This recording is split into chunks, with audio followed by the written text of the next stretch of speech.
April 15, 1945. The barbed wire hummed in the cold wind along the Rhine. Inside the compound, 180 German women stood in silence, their breath hanging in the damp air like ghosts. Their shoes were worn through to cardboard. Their faces were hollowed by months of hunger that had carved away everything soft, everything recognizable as human abundance. Marlene Richter stood near the back of the formation, her arms wrapped tight around her ribs. 29 years old, 68 pounds. The numbers didn't match. A woman her age should weigh twice that. But the war had done its arithmetic differently, subtracting week by week until only bone and will remained. She could feel her heart beating against her sternum. Too close, too loud, like it was knocking on the inside of her chest, asking to be let out. Around her, the other women waited. No one spoke. Speaking took energy they didn't have. The compound smelled of wet concrete and rust, of unwashed bodies, and fear that had soaked into the wood of the barracks. Somewhere beyond the wire, the Rhine moved past, indifferent and ancient, carrying the spring melt toward the sea. Then a smell drifted across the yard. Butter. Warm and yellow and impossibly rich. Coffee. Not the bitter acorn substitute they'd been drinking for 3 years, but real coffee, dark and sweet and foreign. Bread. Baking bread, yeasty and alive, the kind that rose in an oven instead of lying flat and dense, like the sawdust loaves they'd rationed in Mannheim. Marlene's stomach clenched. Her mouth flooded with saliva so suddenly it hurt. She swallowed hard, trying to keep her face empty. Around her, the other women shifted. Someone made a small sound in her throat, quickly stifled. They had all been taught the same thing by now. Hope was dangerous. Kindness was a trick. The Americans would use food as bait, then snatch it away. Or worse, they would demand payment for it. Payment that women had only one way to give. Marlene had heard the stories, the propaganda posters plastered across Mannheim before the Americans came. Brutal soldiers with leering faces, women dragged into alleys. The Reich had been very clear about what happened to German women who fell into enemy hands. But the smell persisted. It grew stronger. Across the yard, a line of American soldiers in khaki uniforms appeared carrying crates. Not rifles. Crates. They moved with the easy confidence of men who had won, who had nothing left to prove. Their boots were new. Their faces were clean-shaven. One of them was whistling. Whistling. Marlene had not heard anyone whistle in 4 years. The soldiers set up a makeshift serving line. Pots appeared, steam rising into the cold air. Metal ladles clanged against the rims of kettles. The sound echoed across the compound, sharp and precise, like a bell calling worshippers to mass. And perhaps that's what it was, a summoning, a congregation of the starving. An officer shouted something in English. Marlene didn't understand the words, but she understood the gesture. Line up. Come forward. The women hesitated. Then slowly, one by one, they began to move, shuffling steps, eyes down, hands empty. Marlene joined the line. She had no choice. Her body was making the decision for her now. Her stomach, her bones, her blood. They were all moving toward that smell, pulled by something deeper than thought, older than fear. As she got closer, she could see the food. Tins of meat. Spam, the Americans called it, pink and glistening with fat. White bread. Not the dense brown loaves mixed with potato peel and sawdust, but real white bread, sliced thick and soft. Butter, or something like it, margarine maybe, but yellow, spreadable. Canned peaches, swimming in syrup. Coffee in tin cups, steam rising. The soldier serving wore a name tag, Brenner. He was young, maybe 26, with sandy hair and tired eyes. He moved efficiently, ladling food onto metal trays without looking up. When Marlene reached the front of the line, he glanced at her face for just a second. Then his eyes dropped to her arms, her wrists. The bones too visible beneath the skin. Something changed in his expression, not pity exactly. Something quieter than that. He placed a slice of white bread on her tray, then another, then a third. Marlene stared at the bread. 3 slices. She had not seen 3 slices of bread at once in 3 years. Brenner said something in English she didn't understand. He tried again, slower. Still nothing. Then he switched languages and the words came out in German, accented but clear. Essen Sie, es ist genug da. Eat, there is enough. Marlene's hands shook as she carried the tray to a long wooden table. She sat down slowly, carefully, as if sudden movement might make the food disappear. Around her, the other women were doing the same, sitting, staring, not yet believing. She picked up the first slice of bread. It was still warm. The heat seeped into her palm, into her fingers. She lifted it to her face and inhaled. The smell was overwhelming, yeast and wheat and something sweet she couldn't name.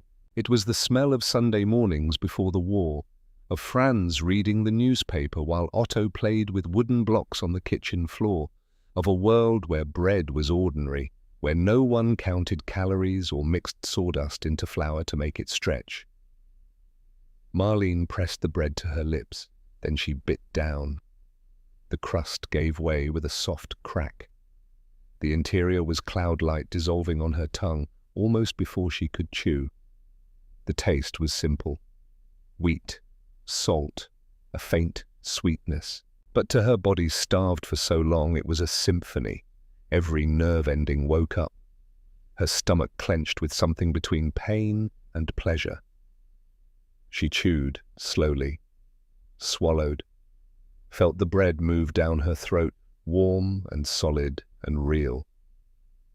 Then the tears came. Not sobs, just water leaking from the corners of her eyes and running down her face unchecked. She didn't wipe them away. She took another bite. And another. The tears kept coming, but she didn't stop eating. Around her, the silence had broken. Women were eating with fierce concentration, hunched over their trays like they were protecting something precious. Some ate with their hands, some licked their fingers. One woman pressed breadcrumbs from her tray to her lips, unwilling to waste even a speck. Marlene reached for the Spam. She had never eaten anything like it before. Pink processed meat in a rectangular shape, stamped with English words she couldn't read. It looked artificial, strange, but when she bit into it, the salt and fat exploded across her tongue. Rich, dense, protein her body screamed for. She ate it all, every bite. Then she drank the coffee, black and bitter and so strong it made her head spin. Then the peaches, sweet and slippery, the syrup coating her throat like silk.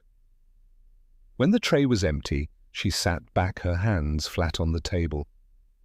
Her stomach was full. Actually full. The sensation was so unfamiliar it felt like sickness, like her body didn't remember how to process abundance. She looked down at her hands. They were still shaking. Across the mess line, Corporal Brenner was serving another group of women. He moved with the same efficiency, the same quiet focus. Not smiling, not performing kindness for an audience, just doing the work. Marlene watched him. This was the enemy. The American invader, the brutal conqueror the Reich had warned them about, the monster who would degrade and destroy them. But he had given her 3 slices of bread, and she had eaten them. And now she was crying over an empty tray in a prison camp, and the only violence she had experienced was the violence of her own hunger finally being answered. The paradox was too sharp to hold in her mind. It kept slipping away, replaced by simpler truths. The warmth of bread, the taste of butter, the fact that her stomach was full.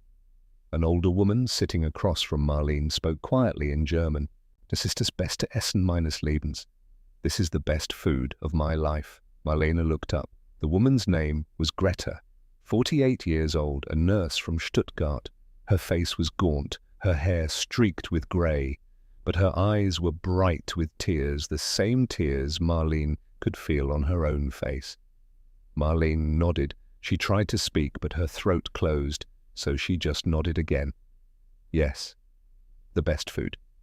Not because it was fancy or complex or skillfully prepared, but because it was there, because after months of hunger, after the slow erosion of hope, someone had placed food in front of her and told her to eat. And there was enough. The afternoon passed in a strange suspension.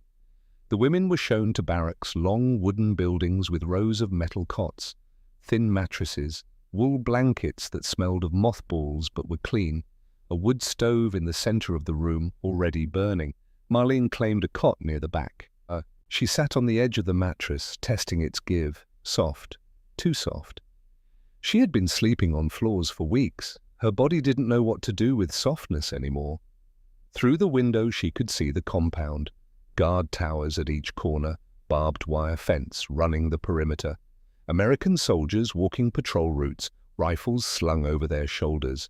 The Rhine beyond grey and cold. This was a prison. She was a prisoner, but her stomach was full. The contradiction sat in her chest like a stone. That evening, another meal. Soup this time, potato and onion, thick and creamy. More bread. Butter. Real butter, not margarine. Marlene ate slowly, forcing herself to chew, to savor. Her body wanted to gulp, to consume everything at once, to store fat for the inevitable famine. But she had learned in Mannheim what happened when you ate too much, too fast after starving. Sickness, pain, sometimes death. So she ate carefully, methodically. And when the tray was empty again, she carried it to the washing station and set it down with the others.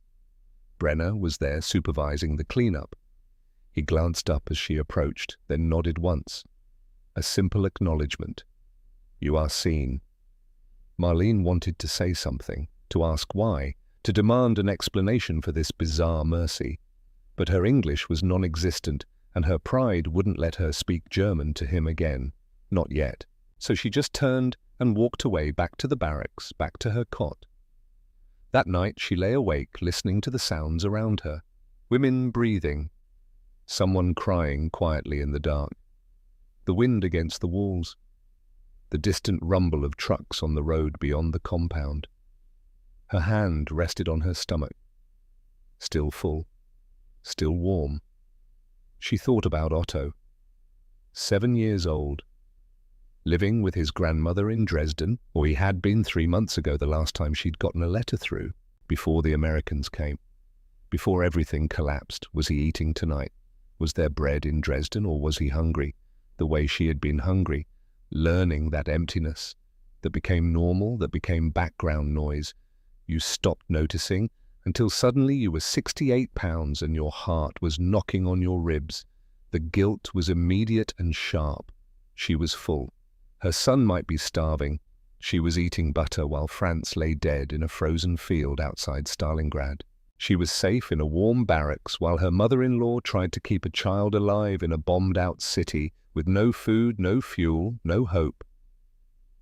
And yet, the bread had been real. The taste had been real. The fullness in her stomach was real. Marlene turned on her side, curling around the guilt, around the warmth, around the impossible fact of survival. Tomorrow, there would be more food. Brenner had said so. There is enough. She didn't believe it, couldn't believe it, but her body had already started to hope. And hope, she had learned, was the most dangerous weapon of all. The next morning began the same way. 6 o'clock. The clang of pots, the hiss of steam, the smell of coffee drifting through the barracks like a benediction. The women lined up again. Faster this time, less hesitation. Hunger was a powerful teacher, and it had taught them that the food was real, that it would keep coming, that the cruelty they'd been promised had not yet arrived. Marlene took her place in line. She watched Brenner serve the women ahead of her. Same portions, same quiet efficiency. When she reached the front, he looked at her again. That same quick assessment. Then he placed bread on her tray, eggs this time, scrambled and yellow. A strip of bacon. Bacon. Marlene stared at it. She had not seen bacon since before the war. Real bacon, cured and smoked and striped with fat. Brenner said something in English. Then, switching to German, "Es ist Schweinefleisch, kein Problem. It is pork, no problem." She shook her head. No problem. She was not observant. Religion had been beaten out of Germany by different forces. She would eat whatever kept her alive. She carried the tray to the table and sat down. The other women were already eating, but slowly now with more control. Learning to moderate. Learning to survive abundance the way they had learned to survive scarcity. Marlene picked up the strip of bacon. It was still hot, the fat glistening. She bit down. The taste was a shock. Salt, smoke, fat so rich it coated her tongue, her throat, melting like butter on a summer day. The texture was perfect, crispy on the edges, chewy in the middle. The flavor was complex, layered. Pork, cure, hickory smoke. A faint sweetness underneath, like the pig had been happy, once had eaten well, had lived before becoming food. She closed her eyes, chewed slowly. Let the fat melt, let the salt dissolve. Somewhere in the back of her mind, a memory surfaced. Bremen, 1939. Sunday breakfast. Franz cooking bacon in the kitchen while she fed Otto applesauce. The smell filling their apartment. Otto laughing, Franz singing off-key. The memory was so vivid it hurt. Marlene swallowed, opened her eyes. The barracks came back into focus. The prison camp, the Rhine, the war, but the bacon remained real, present, undeniable. She finished eating. When she was done, when the tray was empty again, she sat for a long moment, hands flat on the table, trying to understand what was happening to her. The enemy was feeding her, not starving her, not punishing her. Feeding her. 3,200 calories a day, she would learn later, more than the German civilian ration, more than the soldiers on the Eastern Front had received, more than she had eaten in 3 years. The Americans were feeding their prisoners better than Germany had fed its own people. The propaganda had lied, or the truth was more complicated than propaganda allowed.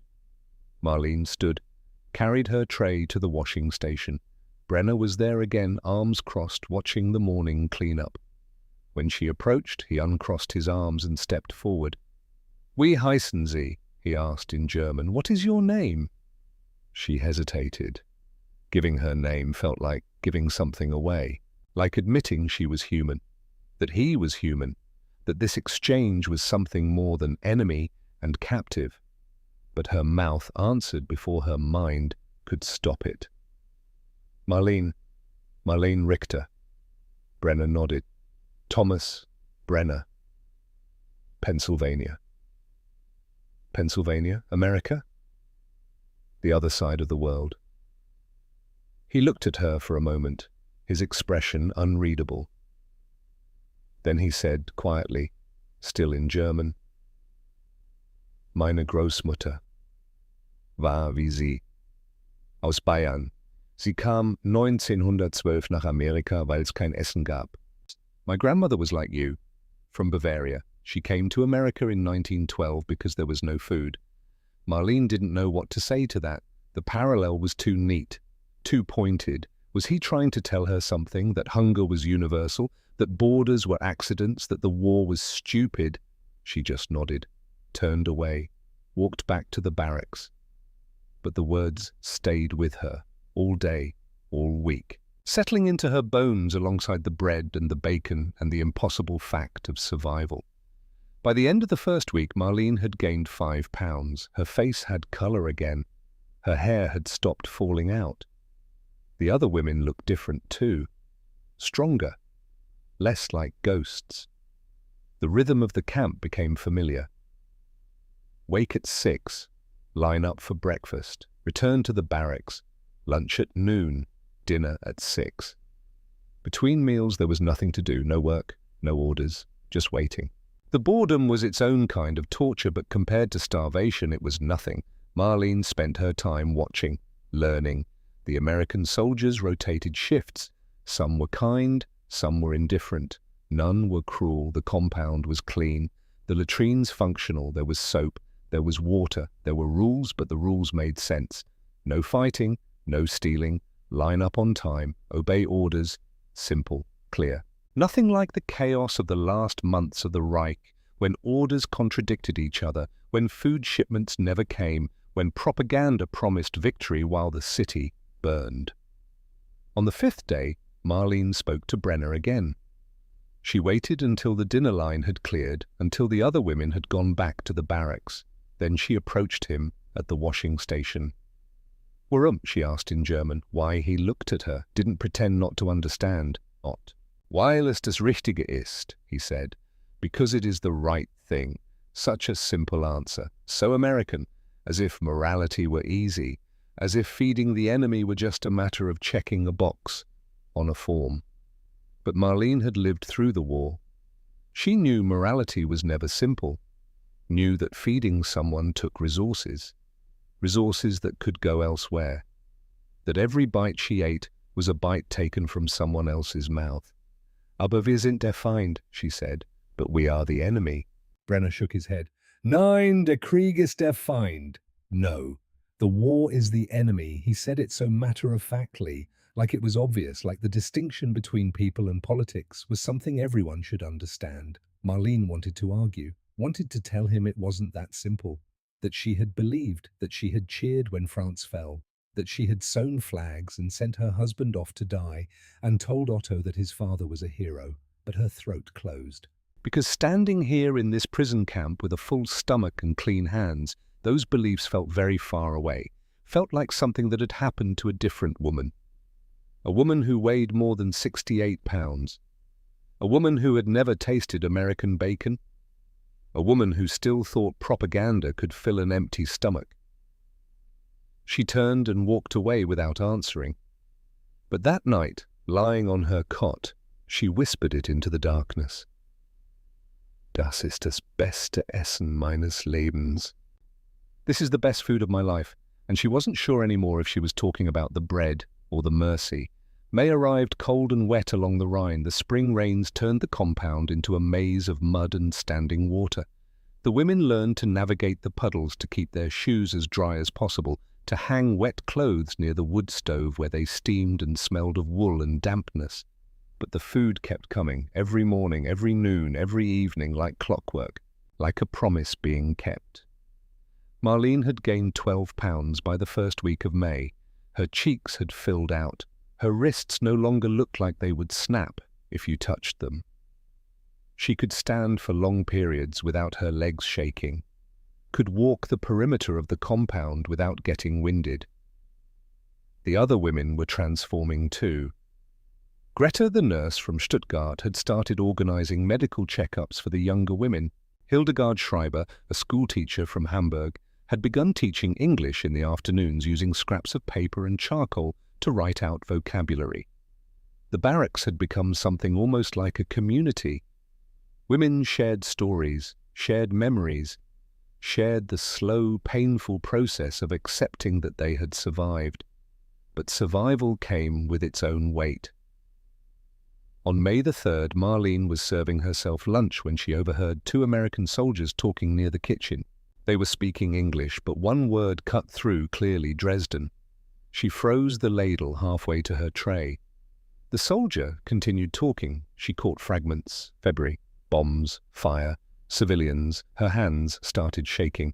The ladle clattered back into the pot. Brenner looked up from across the serving line, saw her face, and came around quickly. "Was ist los?" he asked quietly. "What's wrong?" "Dresden," she managed. "Sie sprachen über Dresden." They spoke about Dresden. Brenner's expression shifted. Something careful and sad moved behind his eyes. He guided her away from the line into a quieter corner near the storage shed. "Sie wissen es nicht?" he asked gently. "You don't know." "Was wissen?" What? No, he was quiet for a moment, choosing words. Then, Dresden wurde im Februar bombardiert. Es war sehr schlimm. Dresden was bombed in February. It was very bad. The world tilted. Marlene put her hand against the shed wall to steady herself. "Wie schlimm?" How bad? Brenner shook his head. "Ich weiß nicht genau. Viele Tausende. Die ganze Innenstadt." "I don't know exactly. Many thousands. The whole inner city. Otto, her mother-in-law, the apartment near the Frauenkirche where they had been living. 3 rooms on the 4th floor. windows that looked out over the old town, Otto's bed in the corner with the quilt his grandmother had made. All of it gone. When Mitte Februar, de 13e, 14e, mid-February, the 13th, 14th, 3 months ago, while she had been here, while she had been eating, while she had been safe, Marlene's legs gave out. She slid down the wall until she was sitting in the mud, her dress soaking through her hands pressed flat against the ground.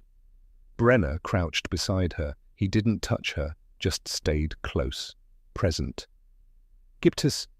Listen, she asked. Are there lists? Ich werde nachfragen, he said. I will ask. She sat there for a long time after he left. The mud soaked through her dress cold against her skin. Around her the camp continued, women walking, guards changing shifts, the smell of lunch still drifting from the kitchen. Her son might be dead, her mother-in-law might be dead, and she had been eating bacon. The guilt was a physical thing, a weight in her chest, a stone in her throat. That evening she couldn't eat. She took her tray, sat at the table and stared at the food. Soup, bread, an apple, simple things, good things. Her stomach turned. Greta sat down across from her. Marlene, du musst essen. You must eat. Marlene shook her head. Wenn dein Junge lebt, braucht eine lebende Mutter, Greta said firmly. If your boy lives, he needs a living mother. The logic was sound, cold, true, but it didn't make the bread any easier to swallow. Still Marlene ate, because Greta was right. Because starving herself wouldn't bring Otto back. Because guilt was a luxury she couldn't afford. She ate, and every bite tasted like ashes. 3 days later, Brenner found her during the afternoon free period. He was carrying a clipboard with Red Cross paperwork. Ich habe Informationen, he said. I have information. Marlene stood up from the barrack steps where she'd been sitting. Her heart was beating too fast. Her hands were cold. Brenner looked down at the clipboard. Es gibt eine Liste von Überlebenden, Kinder, die in britische Lager gebracht wurden. There is a list of survivors, children who were brought to British camps. He paused. Then Otto Richter, 7 Jahre, registriert in einem Kinderlager in der britischen Zone. Otto Richter, 7 years, registered in a children's camp in the British zone. The world stopped. Then started again differently. Lebt. He lives, ja, lebt. Yes, he lives. Marlene's legs went weak again, but this time Greta was there to catch her. The older woman held her up while Marlene cried great, heaving sobs that came from somewhere deep in her chest, somewhere she had locked away for months. Otto was alive. Her son was alive. Und meine Schwiegermutter, and my mother-in-law Brenner shook his head slowly. Tut mir leid, sie ist nicht auf der Liste. I'm sorry, she is not on the list. The relief and grief hit simultaneously. Otto alive, grandmother dead, the mathematics of war, thematics of the brutal calculus of who survived and who didn't. That night Marlene wrote a letter. Brenner had provided paper and pencil. The Red Cross would deliver it, he said. It might take weeks, but it would get there. She wrote in German, her handwriting shaky. My dearest Otto, I am alive. I am in an American camp near the Rhine. I am safe. I am eating. I will come for you as soon as I can. Grandmother loved you very much. She kept you safe. Remember that always. I love you more than all the stars. Mama. She folded the letter carefully and gave it to Brenner the next morning. He took it without comment, just nodded, and tucked it into his jacket pocket. Danke, she said quietly. Thank you. Gern geschehen. You're welcome. The days that followed were strange. Marlene felt split in two. Part of her was lighter than she'd been in years. Otto was alive. Alive. The word repeated in her head like a prayer, but the other part was heavy with loss. Franz dead, grandmother dead, the apartment gone, everything from before the war erased, and she was here, eating American food, getting stronger while her country fell apart. The paradox was unbearable. On May 5th, everything changed. Hildegard Schreiber had been growing increasingly angry. The oldest women in the camp, 51 years old, she had been a devoted party member before the war, a true believer. And the food, the kindness, the mercy from the Americans, it enraged her in a way that Marlene didn't fully understand until Hildegard stood up during dinner and began to speak. "Wir sind Deutsche," she shouted. "We are Germans. Wir essen nicht das Brot unserer Feinde. Wir sind kein Vieh, das man mästet. We do not eat the bread of our enemies. We are not cattle to be fattened." Several women looked up from their trays. Some nodded, others looked uncomfortable. "Ab morgen," Hildegard continued, "streiken wir, kein Essen, keine Zusammenarbeit. Wir zeigen diesen Amerikanern, dass deutsche Frauen stolz sind. Starting tomorrow we strike. No food, no cooperation. We show these Americans that German women have pride." The barracks erupted in argument. Some women agreed immediately, others protested. Voices rose, accusations flew. Collaborator, traitor, fool. Marlene sat silent, her tray half finished in front of her. Greta leaned close. "Was denkst du—" "What do you think?" Marlene looked down at her food. Soup, bread, real butter, not margarine, an orange bright and impossible. She thought about Otto in a British camp. Probably hungry, probably scared, waiting for his mother. She thought about Franz, frozen in the snow outside Stalingrad, dead, because of pride and ideology and the stupidity of men who sent other men to die. She thought about her mother-in-law burned alive in Dresden while the city turned to ash. "Ich denke, Stolz füllt keinen leeren Magen," she said quietly.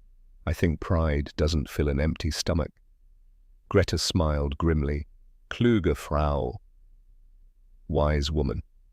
But 30 women joined Hildegard's strike. The next morning they refused to line up for breakfast. They sat in the barracks, arms crossed, faces set with determination. The Americans didn't force them, didn't threaten, didn't punish. They just served the women who came to the line and left the food available if the others changed their minds. By noon on the first day, 5 women had broken. By evening, 10 more.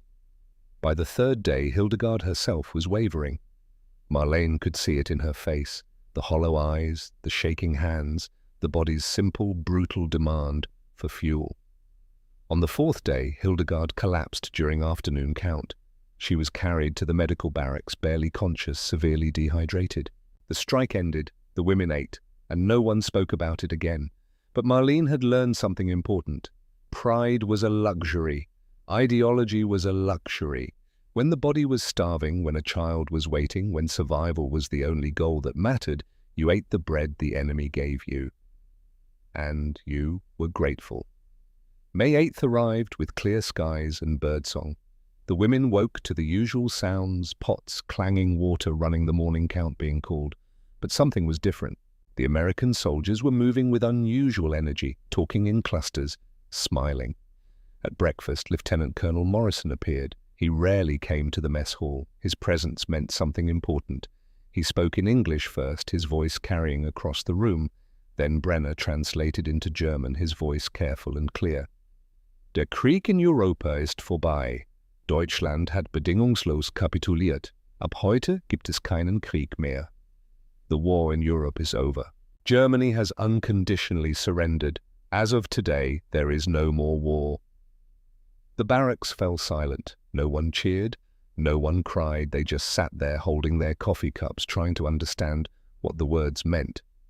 Germany had lost. Completely, unconditionally. The Reich that was supposed to last 1,000 years had lasted 12. Marlene set down her cup carefully. Her hands were steady. She felt nothing, or everything. She couldn't tell the difference anymore. The war was over. France had died for nothing. Grandmother had burned for nothing. Cities had been destroyed. Children had starved. Women had been widowed.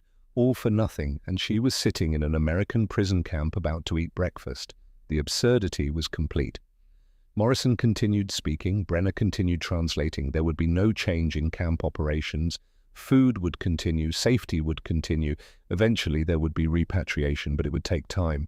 Months, maybe. Germany was in chaos. There was nowhere to send them yet. So they would stay and eat and wait. After Morrison left, the women sat in stunned silence. Then slowly, hesitantly, they began to eat. Because what else was there to do? The war was over, but hunger remained. Loss remained. The need to survive remained. Marlene ate her breakfast mechanically. Bread, eggs, coffee, the same food she'd been eating for 3 weeks. But today, they tasted different.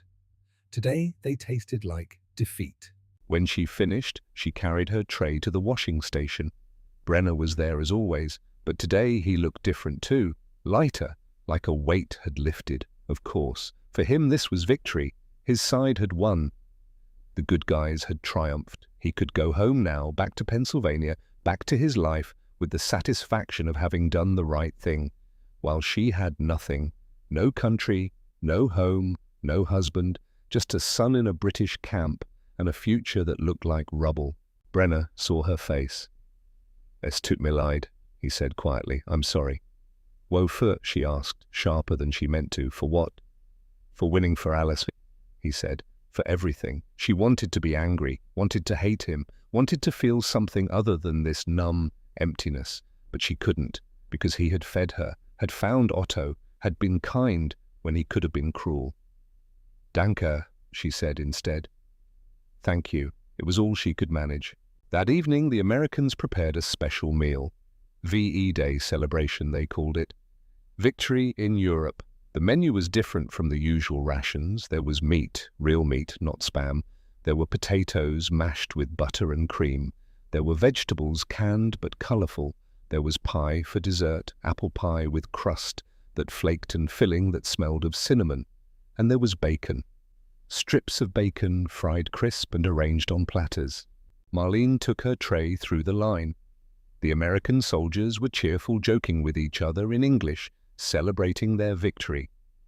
They served generous portions, their happiness spilling over into extra scoops, extra slices. When Marlene reached Brenner, he placed 4 strips of bacon on her tray. Then scrambled eggs, bright yellow and fluffy. Then toast buttered and golden. Then a slice of pie. It was a feast, a celebration, a victory meal for the enemy. Marlene carried the tray to her usual table and sat down. Around her, the other women were eating quietly. No one was celebrating. How could they? This meal was marking their defeat, their humiliation, the end of everything they had believed in. But the food was real, and they were hungry, so they ate. Marlene picked up a strip of bacon. It was still hot, the fat glistening, the edges crispy and dark. She held it for a moment, looking at it, this small strip of pork, this simple piece of meat that represented everything: American abundance, German starvation, victory, defeat, the war distilled into breakfast food. She bit down. The bacon was different this time. Not the shock of first taste, not the miracle of fat and salt after years of sawdust bread. This was something else, something darker. The salt hit her tongue like an accusation. Sharp, aggressive, it didn't flavor, it invaded, filling her mouth until she couldn't taste anything else. The fat followed, thick and cloying, coating her throat like oil she couldn't swallow. Where the first bacon had melted smooth and gentle, this one sat heavy. Wrong. Too rich for a body that had learned hunger too well. The smoke tasted like char. Like something burning that shouldn't burn. Like Dresden. Like cities turned to ash while she ate breakfast in a prison camp. The texture was brittle, the edges shattered between her teeth, sharp enough to cut. The center was dense, requiring work to chew each bite, a deliberate act. This wasn't food, this was a choice, a statement, a betrayal. It was the best bacon she had ever tasted. And that truth broke something inside her, because she could taste both things at once: the excellence of the meat, the cure, the smoke, the quality of American abundance, and the bitterness of the day, VE Day, Victory in Europe Day, the day her country died, the day France's death became meaningless, the day the 1,000-year Reich collapsed after 12 years, leaving nothing but rubble and orphans and women eating their enemies' food. She remembered bacon. Bremen, 1939. Sunday mornings when France cooked while she read the newspaper. Otto in his high chair, laughing, reaching for everything with fat, baby hands. Bacon had been ordinary then, just breakfast, just life. The last time she'd eaten bacon was 1941, before the rations turned to poison, before sawdust and acorn coffee and the slow subtraction of her body week by week until only 68 pounds remained. 5 years ago, a lifetime ago, and now here she was eating it again, on the day Germany surrendered, while France lay frozen in Russia, while grandmother's bones turned to dust in Dresden, while Otto waited in a British camp not knowing if his mother still lived, and the bacon was perfect, not despite the day, because of it. The Americans had won, and their victory tasted like maple and hickory smoke and fat that melted on the tongue. Their triumph was this: they could feed their prisoners better than Germany had fed its own soldiers, could give bacon to enemy women on the day of conquest, not as cruelty, but as policy. The propaganda had promised starvation and degradation. Instead, bacon. 4 strips, hot, abundant, free. Marlene ate the strips, slowly chewing, carefully tasting everything. Then she picked up the second strip, then the third, then the fourth. She ate them all. Then she ate the eggs, creamy and rich with butter. Then the toast, crisp and sweet. Then the pie, the crust flaking on her tongue. The apples soft and spiced with cinnamon and nutmeg. She ate everything on her tray, every bite, every crumb. And while she ate, she cried, not sobs, not noise, just tears running down her face, unchecked, dripping into her food, mixing with the eggs and the bacon grease and the pie crumbs. She cried for Franz, frozen in Russia, for grandmother burned in Dresden, for Otto alone in a British camp waiting for a mother who couldn't reach him, for Germany broken and defeated and starving, for herself sitting here eating the enemy's food and finding it good, for the terrible, unbearable truth that the best meal of her life was happening on the worst day of her life. Across the table, Greta was crying too. So were half the women in the barracks, eating and crying, defeated and fed, humiliated and safe. The Americans noticed. How could they not? But they didn't comment, didn't mock. They just kept serving food, kept refilling coffee cups, kept maintaining the quiet dignity that had characterized their treatment from the beginning. Brenner appeared beside Marlene's table. He didn't say anything, just set down a clean handkerchief, white and folded, and walked away. Marlene picked it up, wiped her face. The cloth came away wet, stained with tears and bacon grease. She folded it carefully and put it in her pocket. She would wash it and return it later, when she could speak without her voice breaking. For now, she just sat there, her plate empty, her stomach full, her heart shattered into pieces too small to count. The war was over, Germany had lost, and she had eaten bacon. Those 3 facts sat together in her mind, incompatible and inseparable, the truth too complicated for propaganda, too painful for simple narrative. That night, Marlene lay on her cot and stared at the ceiling. Around her, the other women were settling in for sleep. Quiet murmurs, the rustle of blankets, someone crying softly in the dark. She thought about writing to Otto, telling him the war was over, telling him she was coming, but what could she say?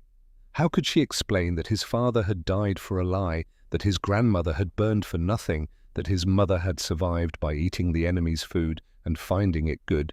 She couldn't. Not yet. Not while the bacon still tasted like both salvation and sin. So instead she lay there in the dark, her hand resting on her stomach. Full, warm, alive. Outside, the Rhine moved past, carrying the spring melt toward the sea. The war was over. The killing had stopped. But the reckoning had just begun. And Marlene Richter, 29 years old, 80 pounds now instead of 68, knew that she would spend the rest of her life trying to reconcile what had happened in this camp. The kindness of the enemy, the mercy in the bacon, the terrible grace of being fed by the men who had defeated everything she had been told to believe in. She whispered it into the darkness, the same words she had spoken before, but with different weight now. Das ist das beste Essen meines Lebens. This is the best food of my life. And this time she understood what it really meant. Not that the food was good, though it was, not that she was grateful, though she was, but that she had learned something the propaganda could never teach, that the enemy could be human, that mercy could come from unexpected hands, that sometimes the people who defeated you were the ones who saved you. And that truth, bitter and beautiful and impossible to deny, was the real meal she had been eating all along.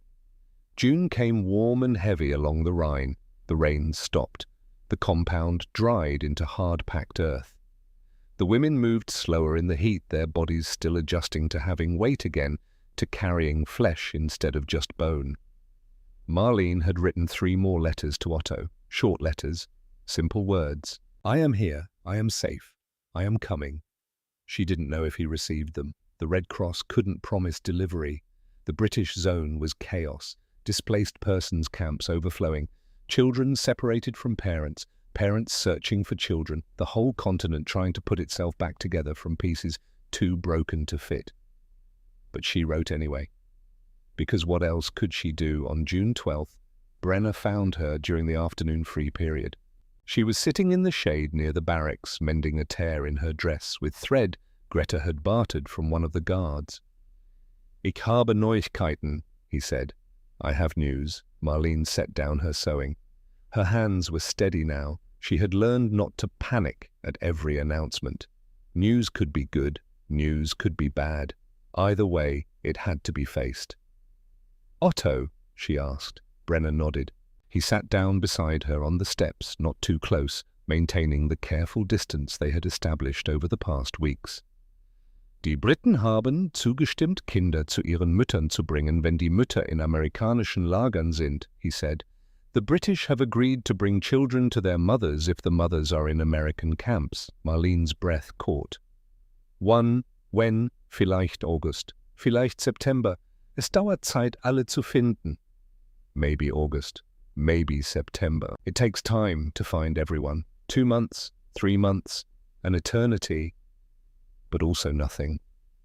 After 3 years of separation, after thinking he was dead, after Dresden, 2 months was nothing. Danke, she whispered. Brenner pulled a folded paper from his pocket. Und das kam heute. And this came today. He handed it to her. Red Cross letterhead. Official stamps. Marlene unfolded it with shaking hands. The letter was in German, typed on thin paper. She read slowly, her lips moving. Dear Frau Richter, this letter comes to you from your son Otto, age 7, currently residing in the displaced persons camp, British zone. He dictated these words to our staff. Tell Mama I remember her. Tell her I am eating. Tell her I am not scared anymore. Tell her Oma said to be brave and I am being brave. Tell her I love her more than all the stars. He is healthy and growing. We will reunite you as soon as possible. Respectfully, British Red Cross Services. Marlene read it 3 times. Then she pressed the letter to her chest and closed her eyes. He remembered her. He was eating. He was brave. More than all the stars. The phrase she had written to him, he had remembered, had sent it back to her like a message across a vast distance, proof that he was still her son, still Otto, still alive in all the ways that mattered. Gute Nachrichten, Brenner asked quietly. Good news. She nodded, unable to speak. Tears were running down her face, but she was smiling, actually smiling. The expression felt strange on her face muscles she hadn't used in so long. Brenner stood. Ich bin froh. I'm glad. He started to walk away, but Marlene called after him. Warum tun Sie das alles? Why do you do all this? He stopped, turned back. For a long moment he didn't answer. Then he said, Meine Großmutter kam nach Amerika mit nichts. Kein Geld, kein Englisch. Niemand wollte ihr helfen, aber ein Fremder tat es, gab ihr Arbeit, gab ihr eine Chance. My grandmother came to America with nothing. No money, no English. No one wanted to help her. But a stranger did, gave her work, gave her a chance. He paused. Sie sagte immer, Güte ist die einzige Waffe, die den Krieg wirklich beendet. She always said kindness is the only weapon that truly ends the war. Then he walked away back toward the kitchen, leaving Marlene sitting in the sun with the letter pressed to her heart. The summer passed in waiting. The women established routines. Morning meals, afternoon lessons. Greta taught basic nursing. Hildegard, humbled by her failed strike, taught English with new dedication. Some women learned to sew, others to cook American style. They were preparing for a future they couldn't quite imagine, a Germany that would be different, a world that had changed. Marlene volunteered in the kitchen. She wanted to learn, wanted to understand the food that had saved her. Brenner showed her how Americans cooked, how to make biscuits from flour and baking powder, how to fry eggs so the edges crisped but the yolk stayed soft, how to brew coffee strong enough to wake the dead. She learned quickly. Her hands remembered cooking from before the war, when ingredients were abundant, when recipes didn't require substitutions and workarounds, and making do with nothing. One afternoon in July, Brenner was teaching her to make meatloaf. He mixed ground beef with breadcrumbs and eggs and spices, his hands working the mixture with practiced efficiency. "In Pennsylvania," he said in German, "my grandmother made this every Sunday. She called it Hackbraten." Marlene smiled. "Meine Mutter auch." My mother too. They worked in companionable silence, shaping the meat, placing it in the pan. The kitchen was hot, the ovens radiating heat, but it was a good heat, a productive heat, the kind that came from making food instead of watching it disappear. As they waited for the meatloaf to bake, Brenner said, "Was werden Sie tun? Nach dem Lager? What will you do after the camp?" Marlene had been thinking about this question for weeks. She had no home to return to. Mannheim was destroyed. Bremen was British zone occupied and foreign. Otto was her only anchor, and he was just a child. They would need somewhere to live, some way to survive. "Ich weiß nicht," she admitted. "I don't know." Brenner was quiet for a moment, then, "Amerika braucht Arbeiter, Immigranten, es gibt Sponsorship-Programme." America needs workers, immigrants, there are sponsorship programs. Marlene looked at him sharply. "Sie sprechen von immigration. You speak of immigration." He nodded. "Meine Familie in Pennsylvania. Wir haben eine Farm. Wir könnten jemanden gebrauchen, der hilft." "My family in Pennsylvania, we have a farm. We could use someone who helps." It wasn't a marriage proposal, wasn't romance, just a practical offer, work in exchange for safety, a future in exchange for labor. Marlene studied his face. He was young still, 26, could have his pick of American girls when he went home. Girls who hadn't been enemy prisoners, girls who didn't come with traumatized children and destroyed pasts. "Warum?" she asked again. The question that kept circling back. "Why, weil es das Richtige ist," he said simply. "'Cause it's the right thing." That phrase again. So American. So straightforward. As if morality were just a matter of identifying the right thing and doing it regardless of cost or complication. "Ich muss nachdenken," Marlene said. "I need to think." "Natürlich." Of course. The meatloaf finished baking. They served it for dinner. The women ate it with enthusiasm, the familiar German flavors, a comfort in the strange American camp. And Marlene thought about Pennsylvania, about farms and futures, and the possibility of starting over in a country that had defeated hers but had also fed her. August arrived with news. The camp would begin repatriation in September. Women with families in the American zone would go first. Those without would wait for processing. It could take months, maybe longer, but the children would come first. The British had agreed. Separated children would be reunited with their mothers before the mothers were sent home. On August 15th, Otto arrived. Marlene was in the kitchen when Morrison came to find her. "Frau Richter, kommen Sie bitte." She wiped her hands on her apron, her heart suddenly racing. Something in Morrison's expression, not bad news, but something significant. He led her to the administration building, opened the door to a small office, and there, sitting on a chair too big for him, was Otto. 7 years old, thin but not starving, clean clothes, shoes that fit, hair neatly cut, eyes that were too old for his face. He looked up when the door opened, saw Marlene, and froze. She froze too. Her son, her baby, right there, real, alive, breathing. "Otto," she whispered. He stared at her, no recognition in his eyes, just wariness. The look of a child who had learned not to trust easily. "Ich bin Mama," she said, her voice breaking. "I am Mama." Otto shook his head slowly. "Mama is tot. Oma sagte es. Mama is dead. Oma said so." The words hit like a fist. Of course. Of course grandmother had told him that. What else could she say? Marlene had been captured. The Reich didn't let prisoners come home. As far as grandmother knew, Marlene was dead. Marlene knelt down, making herself small, non-threatening. "Oma dachte das, aber ich bin nicht tot, ich bin hier." Oma thought that. "But I'm not dead, I'm here." Otto studied her face. She could see him searching for something familiar, something that matched his memories from 3 years ago, when he was 4, when she had been a different woman. Thinner now, older, changed by war and hunger and survival.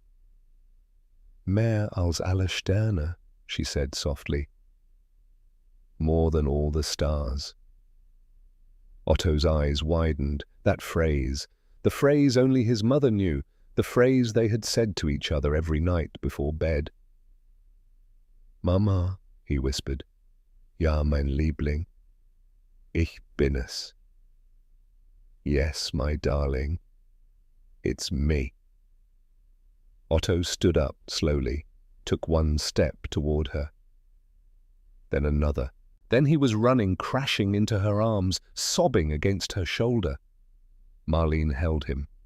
This child who was stranger and familiar all at once, who smelled of British soap and displaced persons camp, and the faint echo of the baby he had been. She held him and cried into his hair and felt something inside her chest crack open. He was alive. She was alive. They had both survived. And that, she realized, was victory enough. The next weeks were adjustments were. Otto stayed in a family quarters near the camp, a small room where Marlene could visit for several hours each day. He was shy at first, withdrawn. The British camp had not been cruel, but it had been institutional, cold. He had learned to keep his feelings small, to not expect comfort. Marlene didn't push. She just showed up every day, brought him food from the kitchen, sweet rolls that Brenna helped her make, apples, once a piece of chocolate that made Otto's eyes go wide. She told him stories about Bremen before the war, about his father Franz, who had been brave and funny and had loved Otto more than anything. She didn't tell him how Franz died. That could wait, maybe forever. Slowly Otto began to remember, began to trust, began to be a child again instead of a survivor. One afternoon in late August, Brenna came to visit them. He brought a wooden toy he had carved, a simple horse on wheels. He handed it to Otto without ceremony. "Für dich," he said. "For you." Otto took it carefully, looked at Brenna, then at Marlene. "Where ist er?" "Who is he?" "Ein Freund," Marlene said. A friend. It was the first time she had said it out loud. Friend, not enemy, not captor, friend. Brenna knelt down to Otto's level. "Ich habe deiner Mutter geholfen, dich zu finden," he said in simple German. "I helped your mother find you." Otto considered this, then with the directness of children. "Sind Sie Amerikaner? Are you American?" "Ja." "Sind Amerikaner böse? Are Americans bad?" Brenna smiled sadly. "Manche sind gut, manche sind schlecht, wie alle Menschen. Some are good, some are bad, like all people." Otto thought about this. Then he rolled the wooden horse across the floor, making clip-clop sounds with his mouth. The conversation was over. He had gotten his answer. Marlene and Brenna watched him play. Then Brenna said quietly, "Haben Sie über Pennsylvania nachgedacht?" "Have you thought about Pennsylvania?" She had. Thought about little else. About leaving Germany. About taking Otto to a country that had been the enemy, about building a life from rubble and starting over in a language she barely spoke. "Wenn ich komme," she said slowly, "bin ich keine Ehefrau. Ich bin eine Arbeiterin." If I come, I am not a wife, I am a worker. Verstanden? Understood. Und Otto muss zur Schule gehen. Muss ein normales Leben haben. And Otto must go to school. Must have a normal life. Natürlich, of course. Dann, ja, wir kommen. Then, yes, we will come. Brenner's face broke into a smile, the first genuine smile she had seen from him. Good, das ist gut. Good, that is good. The paperwork took weeks. Forms in triplicate, interviews, background checks. The American military government was meticulous about who left Germany and who came to America, but Brenner had connections. Had Morrison vouching for her. Had a legitimate need for farm labor on his family's property. By mid-September, the approval came through. Marlene and Otto would sail for New York in October, would take the train to Pennsylvania, would start over in a farmhouse outside a town called Reading. The night before they left the camp, Marlene couldn't sleep. She lay in her cot, listening to the familiar sounds. Women breathing, the wind against the walls, the Rhine in the distance. This place had been prison and sanctuary, both. Had been the site of her greatest shame and her greatest mercy. Had been where she learned that the enemy could be human. That propaganda dissolved in the face of bacon and bread. That survival sometimes meant accepting grace from unexpected hands. She thought about Franz, about grandmother, about the Germany that had been and the Germany that would be, about all the women still sleeping in these barracks who would go back to bombed cities and broken families and the long, hard work of rebuilding. She thought about Brenner's grandmother who had come to America with nothing and had been given a chance by a stranger, how kindness could echo across decades, how mercy could be paid forward. And she thought about Otto asleep in the family quarters, clutching his wooden horse. Her son, her future, the reason she had eaten when pride said starve, the reason she had survived. In the morning, Brenner drove them to the train station in a military jeep. Otto sat in the back, wide-eyed at the ruined German countryside rolling past. Marlene sat in front, silent, watching her country disappear. At the station, Brenner carried their single bag. Everything they owned fit in one canvas sack. 2 changes of clothes each, Otto's wooden horse, the letters from the Red Cross, Marlene's wedding ring, which she still wore. Before they boarded, Brenner handed her an envelope. "Was ist das?" "What is this? Öffnen Sie es später," he said. "Open it later." The train whistle blew. Otto grabbed Marlene's hand. They climbed aboard, found seats near a window. As the train pulled away, Marlene watched Brenner standing on the platform. He raised one hand in farewell. She raised hers back. Then the station was gone. The camp was gone. The Rhine was gone. Only forward now, only America. Only the future uncertain and strange and possible. Once they were settled, once Otto had fallen asleep against her shoulder, Marlene opened the envelope. Inside was a letter, written in careful German. "Marlene, I never said this while we were in the camp. It didn't seem right. But now that you're leaving, I want you to know. On April 15th, when you first arrived, you weighed 68 pounds. I looked at you and I saw my grandmother, the same hollow eyes, the same hunger, the same quiet dignity in the face of starvation. My grandmother died in 1942 before I enlisted. Her last words to me were, 'If you go to war, remember that the enemy is not the people. The enemy is the war itself. If you can help someone, help them. That's how wars really end.' I couldn't save my grandmother. She died during the Depression when we had nothing. But I could help you, and Otto. I could prove that she was right. That kindness is stronger than bullets. You asked me many times why I did this. That's why. Not because I felt sorry for you, but because my grandmother taught me that the only way to honor the dead is to help the living. Thank you for surviving. Thank you for teaching me that the war could end with bread instead of blood. Thank you for showing me that the enemy can become family. Welcome to America. Welcome home. Thomas Marlene read the letter twice. Then she folded it carefully and put it in her pocket next to the handkerchief she still carried, the one he had given her on VE Day when she had cried over bacon. Outside the train window, Germany rolled past, ruined cities, broken bridges, fields, returning to wilderness, the landscape of defeat. But inside the train car, Otto slept peacefully, fed, safe, loved. And Marlene Richter, 29 years old, 85 pounds now, mother and survivor and immigrant, allowed herself to believe that maybe, just maybe, the best meal of her life had not been about the food at all. It had been about mercy, about the human capacity for kindness in the face of every reason to be cruel, about the simple radical act of feeding the enemy and calling it the right thing to do. The train carried them west toward the coast, toward the ships, toward America. And behind them the Rhine kept flowing, indifferent and eternal, carrying the spring melt toward the sea, washing away the war one drop at a time, leaving only the stories. And the bacon, and the letters, and the slow, patient work of turning enemies into family, one meal at a time.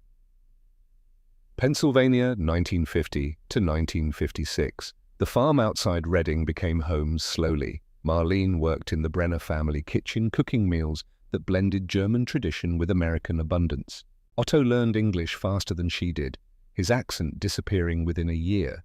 He called Brenner Uncle Thomas without being told to. Brenner never married, never asked Marlene to be anything other than what she was, a woman rebuilding her life, a mother raising her son. They worked side by side, comfortable in silence, bound by something deeper than romance. Survivors of different wars, learning to live in peace. In March 1956, Brenner collapsed in the barn, a stroke. He died 3 days later, 37 years old. At his funeral, Marlene placed a slice of bread wrapped in white cloth inside his coffin. The mourners didn't understand. Otto did. Brenner's lawyer delivered a sealed envelope to Marlene that evening. Inside his final letter, Marlene, if you're reading this, I'm gone. Don't mourn too long. I got to see what my grandmother meant. I got to prove kindness works. Thank you for letting me save you. It saved me too. Take care of Otto. He's a good boy. You did that. You survived. And because you survived, he gets to live. That's the only victory that matters. Thomas, Pennsylvania. 1956 to 2001, Marlene never remarried. She moved to a small apartment in Reading, worked as a kindergarten teacher until she was 70.